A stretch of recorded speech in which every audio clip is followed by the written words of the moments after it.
Isa siya sa mga pinakasikat na content creators sa Pilipinas. Milyon-milyon ang kanyang followers at views at halos araw-araw ay laman ng social media. Pero nitong mga nakaraang linggo, isang tanong ang bumalot sa pangalan ni Sergey Bin.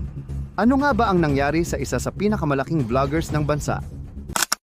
Si Sergey Bin, na ang tunay na pangalan ay Gavin Kapinpin, ay isang dating guro na naging content creator. Nagsimula siyang gumawa ng content sa YouTube noong 2012 kasama ang kanyang mga kapatid. Nakilala siya sa paggawa ng comedy skits, pranks, challenges, family vlogs, at iba't ibang entertainment content. Sa paglipas ng panahon, unti-unti siyang naging isa sa mga pinaka-followed creators sa Pilipinas. Mula sa simpleng pagbablog, nakabuo siya ng napakalaking online community. Nakakuha siya ng milyon-milyong followers at views sa iba't ibang social media platforms. Bukod dito, naging inspirasyon din siya sa maraming aspiring content creators na nangangarap na magtagumpay sa digital world. Isa rin sa mga naging viral na kwento ng kanilang pamilya ay nang mabigyan nila ng mga bagong bahay ang kanilang ina bilang regalo matapos ang kanilang tagumpay sa content creation.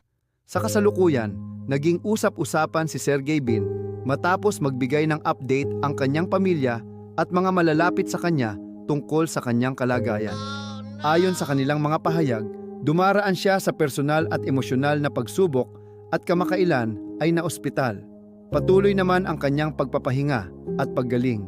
Dahil dito, maraming netizens ang nagpahayag ng suporta at panalangin para sa kanyang mabilis na paggaling.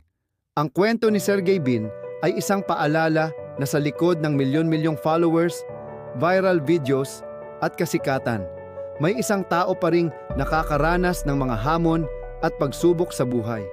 At gaano man kalaki ang tagumpay ng isang tao, mahalaga pa rin ang kalusugan, pamilya at suporta ng mga taong nagmamahal sa kanya. Gusto mo ba ng mga ganitong content? Dito lang yan sa channel ko kaya mag-follow ka na.